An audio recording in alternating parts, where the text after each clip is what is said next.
Hello viewers, আজকের আমরা করব জেনারেল সায়েন্সের 18 নম্বর ক্লাস ঘনীভবন ও লিনতাপ এবং ঘনীভবনের সাথে জড়িত শিশিরাঙ্ক, শিশির, কুয়াশা, মেঘ, বৃষ্টি, শিলাবৃষ্টি এই সমস্ত নিয়ে আলোচনা। এই চ্যাপ্টারে মানে এই পার্টের মানে অবস্থার পরিবর্তনের যে চ্যাপ্টারটা, সেখানে কিন্তু বলেছি যে ম্যাথের পার্ট শুধুমাত্র একটা টাইপের হয়তো ম্যাথ আসে, বাকি কিন্তু তোমাকে জানতে হবে জেনারেল কনসেপ্টেরও কোশ্চেন আসবে। ওকে, তো আগের দিনের ক্লাসের আমরা জাস্ট একটু রিকল করে নিই কি পড়েছিলাম। আমরা পড়েছিলাম অ্যাকচুয়ালি অবস্থার পরিবর্তন, কঠিন তরল গ্যাসীয় যে অবস্থা তার পরিবর্তন কিভাবে হয়, তার সাথে গলন এবং কঠিনীভবন যে টার্মগুলো আমাকে জানতে হবে, এবং তার সাথে আমাদের গলন থেকে গলনাঙ্ক, তারপরে হিমাঙ্ক কাকে বলে এবং কত ডিগ্রি প্রত্যেকটা পদার্থের গলনাঙ্ক কত, কয়েকটা কিন্তু মুখস্থ আসে, তুমি সেটা জিকের মধ্যেও ধরতে পারো। সে বলে দিল হয়তো লোহার গলনাঙ্ক কত, তো তাহলে এটা তোমার জেনারেল সায়েন্সের কোশ্চেন হলেও তোমাকে মুখস্থই করতে হচ্ছে।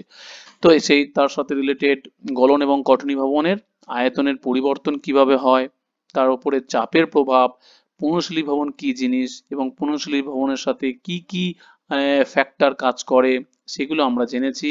এবং তার সাথে অপদ্রব্য মানে কোনো পদার্থের সাথে কোনো যদি কিছু মেশানো থাকে তাহলে গলনাঙ্কের কি পরিবর্তন হয় সেইগুলো। হিম মিশ্রণের ব্যবহার, হিম মিশ্রণ কি জিনিস সেটা জেনেছি।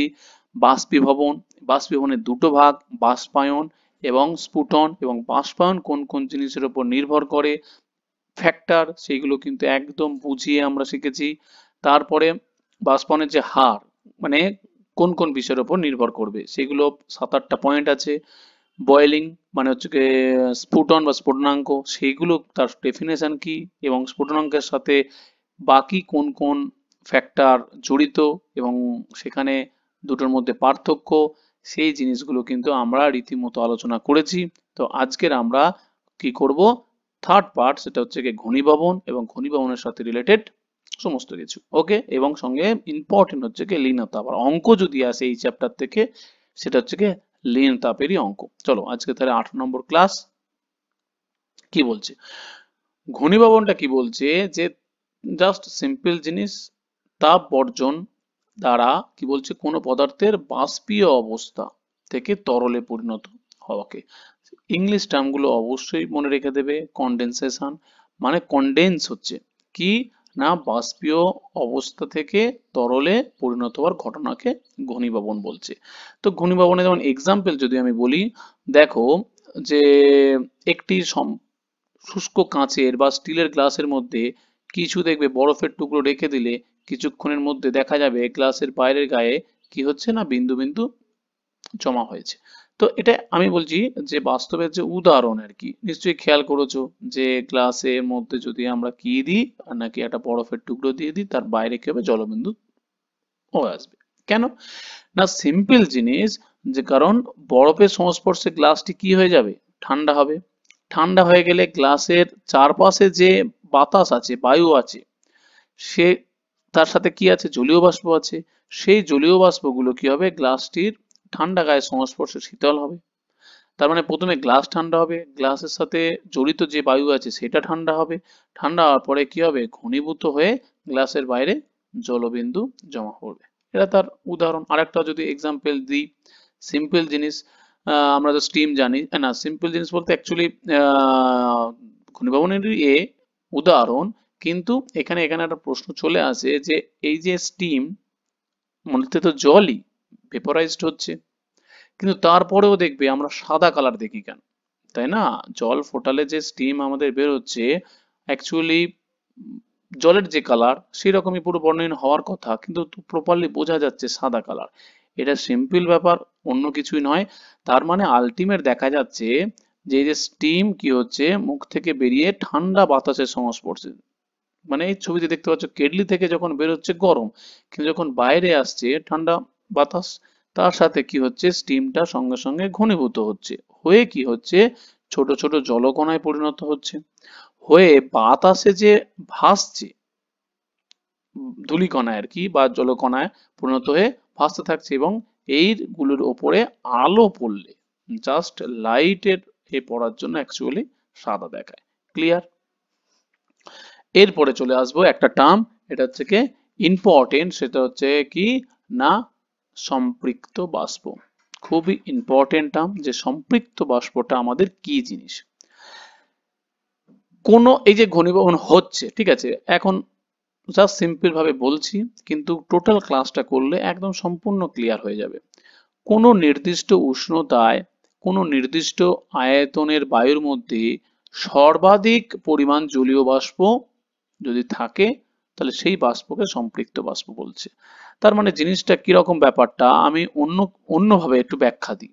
অন্যভাবে ব্যাখ্যা দিই বলতে, ধরে নিচ্ছি এটা কাপ, কাপে কাপে তোমার চা আছে, এটা ধরো আমাদের চা খাওয়ার যে কাপ, চা আছে। তুমি বলো চাটা কি পুরো ভর্তি আছে? চাটা কিন্তু ভর্তি নেই। তার মানে যখনই ভর্তি হবে তখনই বলবো চা দ্বারা সম্পৃক্ত। আবার বলছি, এবার যখন ভর্তি হয়ে গেল চাটা, মানে একদম ভর্তি হয়ে থুই থুই হয়ে পড়ে যাচ্ছে, একদম কানায় কানায় হয়ে গেল, তখন বলবো কি এই কাপটি চা দ্বারা সম্পৃক্ত। তার মানে সম্পৃক্ত কথার মানে হলো, জেনারেল মিনিং হলো যে সম্পূর্ণ, একদম ফুল ফিল আপ।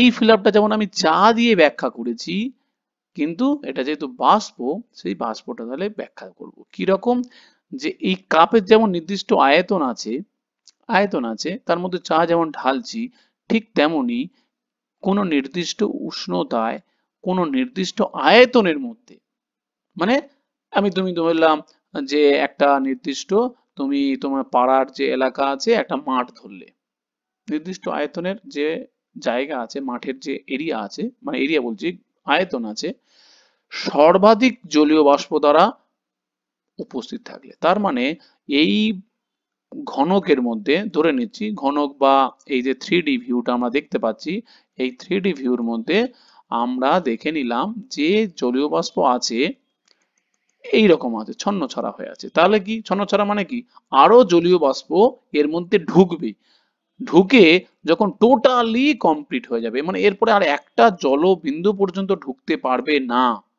তখনই বলা হবে না সম্পৃক্ত বাষ্প। আর অসম্পৃক্ত বাষ্প বলতে কি, যে যে পরিমাণ জলীয় বাষ্প থাকে সেই বায়ুর যদি আরো জলীয় বাষ্প, মানে কি ইনকমপ্লিট, মানে তুমি আরো জলীয় বাষ্প সে গ্রহণ করতে পারবে, তাহলে সেই বাষ্পকে অসম্পৃক্ত বাষ্প বলছে। তাহলে সম্পৃক্ত বাষ্প মানে বুঝতে পারলে, পাতি কথা হলো কোনো আয়তনের মধ্যে জলীয় বাষ্প দ্বারা একদম ফিল আপ। ওকে, তাহলে সম্পৃক্ত বাষ্প আর অসম্পৃক্ত বাষ্প জেনে গেলাম, যেটা ফিল আপ নয় সেটা অসম্পৃক্ত বাষ্প। এরপরে তাহলে যে জানতে হবে এই সম্পৃক্ত আর অসম্পৃক্তর সাথে রিলেটেড বহু কিছু, অসম্পৃক্তের সাথে বহু কিছু নয়, সম্পৃক্ত বাষ্পের সাথে বহু কিছু। যে টেম্পারেচারে, এই যে সম্পৃক্ত তো বুঝলাম, এবার যে উষ্ণতা, দেখো কোনো নির্দিষ্ট উষ্ণতায় হঠাৎ হঠাৎ করে কোন একটা বায়ুমণ্ডলের যে আয়তন, সে সম্পৃক্ত হবে না, তার নির্দিষ্ট উষ্ণতায় সম্পৃক্ত হবে। এই উষ্ণতাকেই বলছে যে শিশিরাঙ্ক। তো আগে আমরা শিশিরটা পড়ছি বটে, তার আগে তাহলে শিশিরাঙ্কটা কি, সম্পৃক্ত বাষ্প তো জেনে গেলাম। দেখো, যে উষ্ণতায় কোনো নির্দিষ্ট পরিমাণ বায়ু ওর মধ্যে উপস্থিত জলীয় বাষ্প দ্বারা সম্পৃক্ত হয়, ক্লিয়ার হলো? তার মানে সম্পৃক্ত বাষ্প মানে বুঝতে পারলে কোনো আয়তনের মধ্যে কি হবে না, জলীয় বাষ্প দ্বারা একদম কমপ্লিট, একটাও পর্যন্ত এক্সট্রা তুমি জলবিন্দু তুমি ভেতরে প্রবেশ করাতে পারবে না, পুরো ফিল আপ। তাহলে সেই বাষ্পটাকে আমি কি বলছি না সম্পৃক্ত বাষ্প। তাহলে যে টেম্পারেচারে সম্পৃক্ত হয়, শিশিরাঙ্ক কিন্তু পরীক্ষাতে আসে, তাহলে সেই টেম্পারেচারটাকে বলছে শিশিরাঙ্ক। ওকে, তাহলে আবার সংজ্ঞাটা লেখাই আছে, নিজেরা পড়ো, কনসেপ্টটা মাথায় ঢুকিয়ে নাও, যে যে টেম্পারেচারে জলীয় বাষ্প দ্বারা কি হবে, সম্পৃক্ত হবে। তাহলে শিশিরটা কি জিনিস, তাহলে এই ঘটনাটা যে ঘটছে, তাহলে যে টেম্পারেচারে ঘটছে সেটা তো শিশিরাঙ্ক বলছে। তাহলে এই ঘটনাটা কি, তাহলে ঘটনাটা জেনে দিই। শরৎকালে সকালবেলা ঘাসের ওপর অজস্র শিশির বিন্দু জমা থাকে, সূর্যের কিরণে হীরের মতো জ্বলজ্বল করে, খুব ভালো কথা। তাহলে কি বলছে, দেখো বায়ুর মধ্যে যে জলীয় বাষ্প থাকে সাধারণ অবস্থায় সেই বাষ্প অসম্পৃক্ত অবস্থায় থাকে। হ্যাঁ, অবশ্যই থাকে। এইবারে রাতে ঠান্ডা পড়লে ভূপৃষ্ঠ কি হবে? ঠান্ডা হবে। হ্যাঁ কি না? তাহলে ঠান্ডা হয়ে যাচ্ছে বায়ুমণ্ডল, তার সাথে সাথে মাটিও ঠান্ডা হয়ে যাচ্ছে। ফলে ওর সংস্পর্শে থাকা বায়ুও কি হবে? অবভিয়াসলি ঠান্ডা হবে। এর ফলে ওই বায়ুর আয়তন কমতে থাকে। এইটা হচ্ছে কি ইম্পর্টেন্ট, এইটা ইম্পর্টেন্ট। আমরা জানি কি উষ্ণতা বাড়লে বায়ুর আয়তন কি হবে? বাড়বে। বায়ু যখন ঠান্ডা হবে তখন আয়তন কি হবে? কমতে থাকবে। তাহলে একটুখানি ছবির মাধ্যমে এই জিনিসটাকে বোঝাই। এই একটা আর এই একটা ছোট দেখতে পাচ্ছ, এইটা কি না? এটা হচ্ছে কি বড় আয়তন, এটা হচ্ছে কি ছোট আয়তন। তাহলে বড় আয়তন কেন? কারণ আলটিমেট কিছুই নয়, সেটা হচ্ছে কি আমার এখানে দেখা যাচ্ছে, কি দেখা যাচ্ছে? যে টেম্পারেচার কম, মানে এইটা যদি আমার 32 ডিগ্রি হয়, এইটা দেখা গেল আমার 18 ডিগ্রি। ওকে, তাহলে টেম্পারেচার কমেছে, টেম্পারেচার কমলে বায়ুর আয়তন কি হবে? কমে যাবে। তুমি আমাকে বলো, এখানে আমার জলীয় বাষ্প ছিল এতটুকুনি, ভালো করে আমি যে ছবির মাধ্যমে, পুরোটা কিন্তু ফিল আপ নয়, পুরোটা ফিল আপ নয়, এতটুকুনি। ওকে, এতটুকুনি। তাহলে কি হচ্ছে? বাকি জায়গাটা ফাঁকা। এই যে বাকি জায়গাটা ফাঁকা, যখনই দেখো এই সেম পরিমাণ জলীয় বাষ্প যখন এইটাতে ঢুকে আসবে, তখন কি হবে? ভর্তি হয়ে যাবে। কেন? আয়তন দেখো ছোট হয়ে গেছে। ছোট হয়ে যাওয়ার জন্য আলটিমেট কি হচ্ছে? জলীয় বাষ্প যা ছিল তাই থাকছে, কিন্তু আয়তন ছোট হয়ে যাওয়ার জন্য পুরো দেখো সম্পৃক্ত হয়ে যাচ্ছে। এটাই হচ্ছে বলছি দেখো, তাহলে এর মধ্যে বর্তমান জলীয় বাষ্প দ্বারা সম্পৃক্ত হতে থাকে। বোঝা গেল? আয়তন ছোট হয়ে যাওয়ার জন্য আমার ওই জলীয় বাষ্প কিন্তু একই আছে, আয়তন ছোট হওয়ার জন্য সম্পৃক্ত হয়ে গেল। এই যে সম্পৃক্ত হয়ে যাচ্ছে, তাহলে শেষে উষ্ণতা কমতে কমতে এমন একটি উষ্ণতায় আসে যে উষ্ণতায় বায়ু ওর মধ্যে জলীয় বাষ্প দ্বারা পুরোপুরিভাবে সম্পৃক্ত হয়ে যায়। বোঝা গেল? তাহলে সেই উষ্ণতাকে আমাদের কি বলছে? না শিশিরাঙ্ক বলছে। ক্লিয়ার? এরপরে কি সিম্পল জিনিস, যে ভালো শিশির পড়ার শর্ত। তাহলে শিশিরটাও কি হলো? ঘনীভবনেরই একটা উদাহরণ। কন্ডেনসেশন করলো, আয়তন দ্বারা সম্পৃক্ত হলো, সম্পৃক্ত হয়ে যাওয়ার পরে আমার আলটিমেট কি হলো? জলীয় বাষ্প এর মধ্যে ভর্তি হয়ে গেল। যে টেম্পারেচারে হচ্ছে সেই টেম্পারেচারটাকে আমরা জাস্ট আর কিছুই বলবো না, জাস্ট বলবো আমাদের শিশিরাঙ্ক। এইবার হচ্ছে ব্যাপার, যদি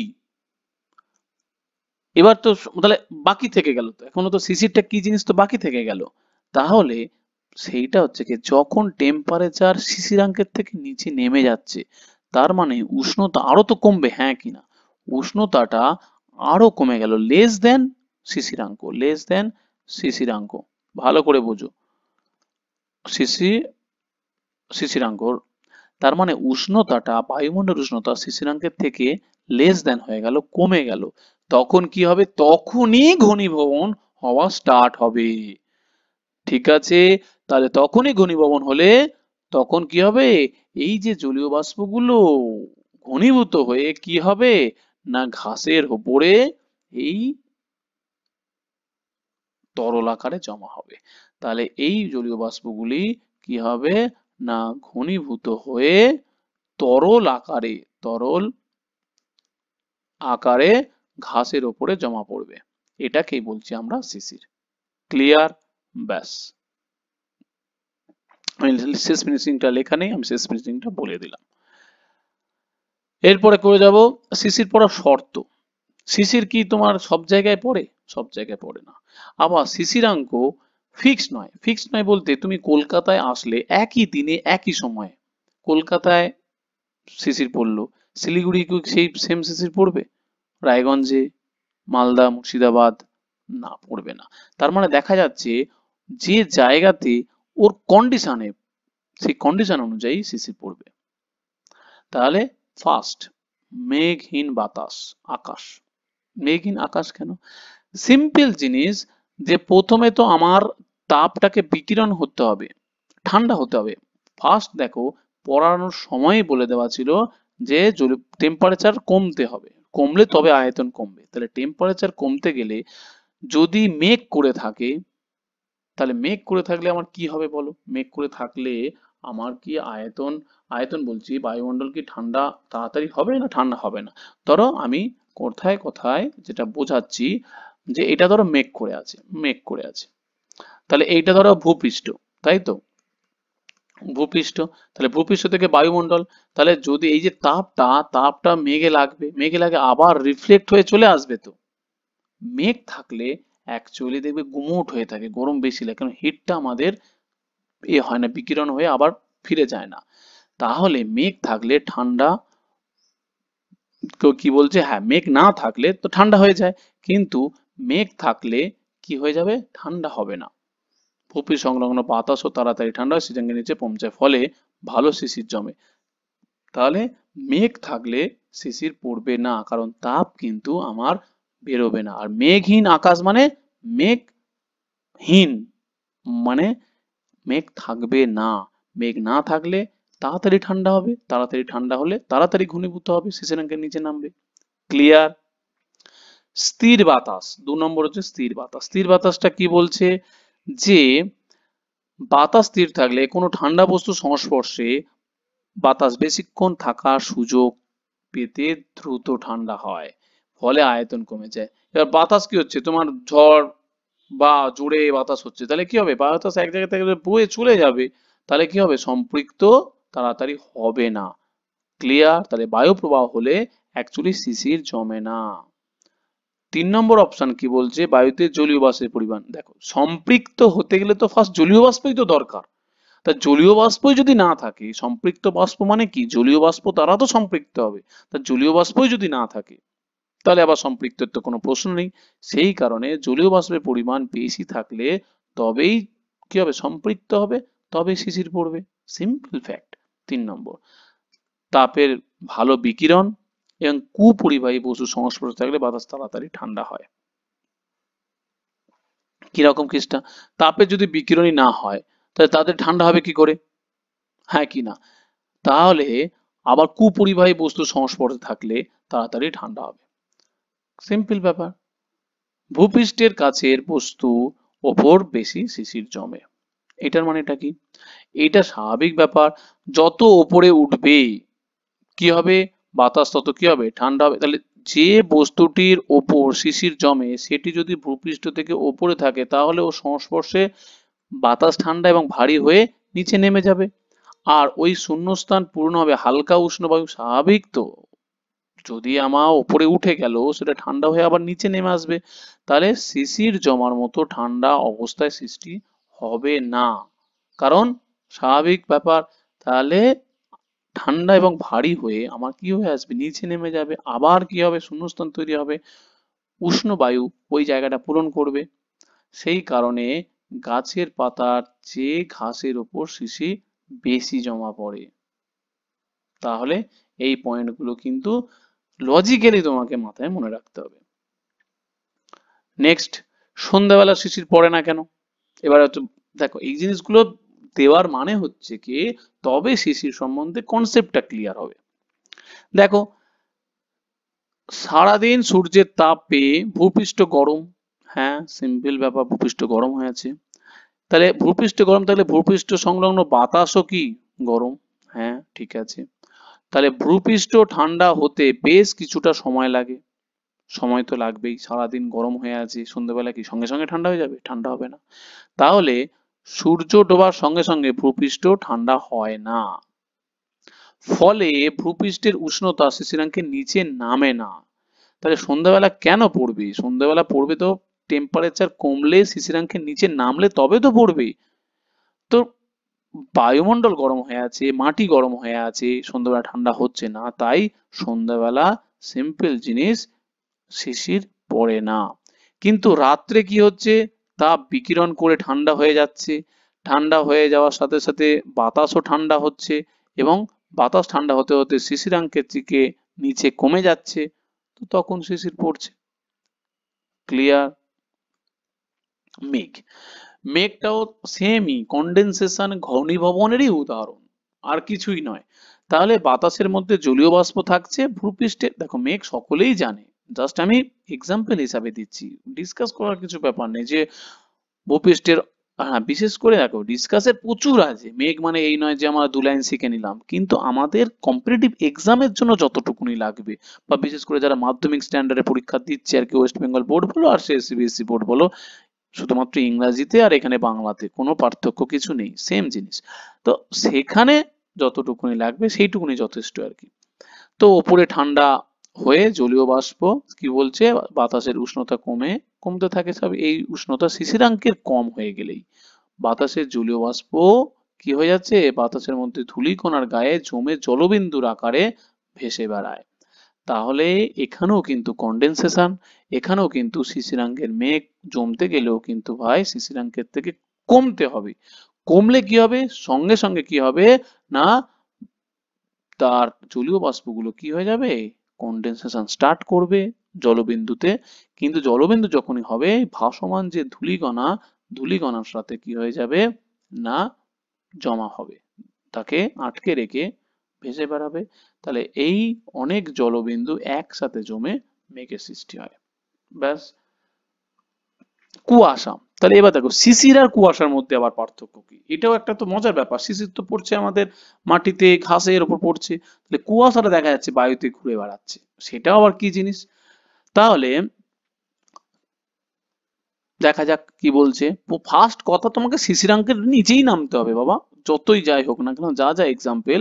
তাহলে ফার্স্ট হচ্ছে কি, তোমাকে সম্পৃক্ত হতে হবে জলীয় বাষ্প দ্বারা, তাহলে টেম্পারেচার কমতে হবে, কমতে আয়তন কমবে, তারপরে কি হবে না, আমার জলীয় বাষ্প দ্বারা সম্পৃক্ত হবে, তাহলে সম্পৃক্ত হয়ে গেল। সম্পৃক্ত হওয়ার সাথে সাথে কি হবে না, শিশিরাঙ্কের নিচে নেমে গেল।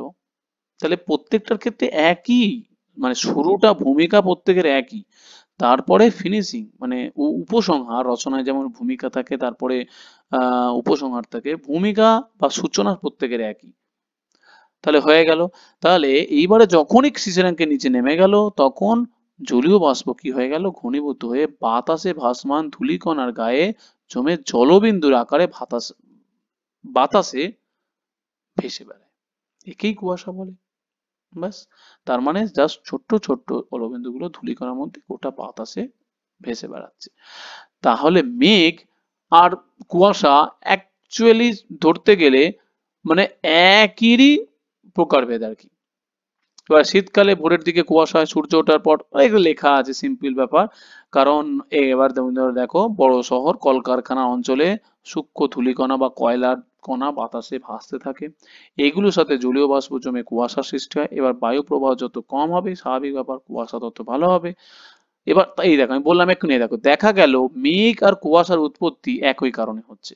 মেঘ আর কুয়াশা অ্যাকচুয়ালি একই কারণ হচ্ছে, কুয়াশা হচ্ছে কি আমাদের বায়ুমণ্ডলে ঘুরে বেড়াচ্ছে, আর এই হচ্ছে কি ওপরে উঠে। তাহলে তফাৎ দেখো হলো যে মেঘ অনেক উঁচুতে সৃষ্টি হয়, আর কুয়াশা সৃষ্টি হয় ভূপৃষ্ঠের ওপরে। এই জাস্ট ক্লিয়ার। শিলাবৃষ্টি, এবার দেখো শিলাবৃষ্টিটাও কি জিনিস, শিলাবৃষ্টিটাও এই যে শিশিরাঙ্ক বলছি, ফার্স্ট কথা হলো দেখো আমাদের বায়ুমণ্ডলের শিশিরাঙ্ক দেখা গেল 18 ডিগ্রি, 18 ডিগ্রি শিশিরাঙ্ক, কোনো ব্যাপার না আমাদের, এত 18 ডিগ্রি, শীতকালে হালকা হালকা শরৎকাল পড়ছে 18 ডিগ্রি। কোনো জায়গায় দেখা গেল আমাদের 20 ডিগ্রি, কোনো জায়গায় দেখা গেল, ডিপেন্ড করবে কিন্তু 15 ডিগ্রি শিশিরাঙ্ক। কিন্তু কিছু কন্ডিশনে দেখা যাচ্ছে ওপরে স্তরে, মানে হচ্ছে কি মেঘের যে স্তরে জমছে সেই কেন তো টেম্পারেচার কমে ঘনীভবন হচ্ছে, সেখানে শিশিরাঙ্কের টেম্পারেচার ভালো করে বুঝো, শিশিরাঙ্কের টেম্পারেচার 0 ডিগ্রির কম হয়ে যাচ্ছে। তার মানে এই যে শিশিরাঙ্ক বলতে আমরা যা ডেফিনেশন পড়লাম, মানে সম্পৃক্ত। শিশিরাঙ্ক বলতে কি হচ্ছে না, জলীয় বাষ্প, জলীয় বাষ্প কি হবে না সম্পৃক্ত হবে, হ্যাঁ কি না, সম্পৃক্ত, সম্পৃক্ত, হ্যাঁ। তাহলে জলীয় বাষ্প আমার কি হয়ে যাচ্ছে না সম্পৃক্ত হচ্ছে। তাহলে সম্পৃক্ত যদি হয়, তাহলে সেই সম্পৃক্তটা কত ডিগ্রি হচ্ছে, 0 ডিগ্রির থেকে কম হচ্ছে। তাহলে শিশিরাঙ্কের টেম্পারেচার গেল -2 ডিগ্রি সেন্টিগ্রেড। এমনি বায়ুমণ্ডলে 18 ডিগ্রি, 20 ডিগ্রি, 15 ডিগ্রি, 12 ডিগ্রি, কিন্তু কিছু কিছু ক্ষেত্রে উপরের স্তরে শিশিরাঙ্ক মানে জলীয় বাষ্প যে সম্পৃক্ত হচ্ছে, তাকে আমরা কি বলছি, শিশিরাঙ্ক। সেই শিশিরাঙ্ক টেম্পারেচার কি হয়ে গেল না -2 ডিগ্রি ধরো হয়ে গেল, 0 ডিগ্রির থেকে কম হয়ে গেল। তাহলে তখন কি হয়ে যাচ্ছে, বায়ুর উষ্ণতা শিশিরাঙ্কের নিচে নেমে গেলে বায়ুর মধ্যে জলীয় বাষ্প ঘনীভবন হয়ে কঠিন বরফে পরিণত হয়। তা আমরা কি জানি 0 ডিগ্রির থেকে কমে গেলে কি হয়, জল জমে বরফ হবে না? তাহলে 0 ডিগ্রির থেকে কমে গেলে তখনই জলবিন্দু না হয়ে কি হয়ে যাবে, কঠিন হয়ে বরফ বিন্দু হয়ে যাবে, সোজা কথা। তাহলে বরফে পরিণত হচ্ছে। এরপরে তখন ওই বরফের টুকরোগুলো পৃথিবীর বুকে ঝরে পড়তে থাকে, একেই শিলাবৃষ্টি বলে। তাহলে শিলাবৃষ্টিও অ্যাকচুয়ালি কন্ডেনসেশন ঘনীভবনেরই উদাহরণ। ক্লিয়ার? এরপরে পড়বো ভাই লিন তাপ। লিন তাপ কিন্তু খুবই ইম্পর্টেন্ট একটা পার্ট। তো সুতরাং এইটা কিন্তু জানতে গেলে ভালো করে একটুখানি ক্লাস করতে হবে। তাহলে আজকে এটা নিয়ে করছি না, নেক্সট দিন এটা নিয়ে করব। ওকে।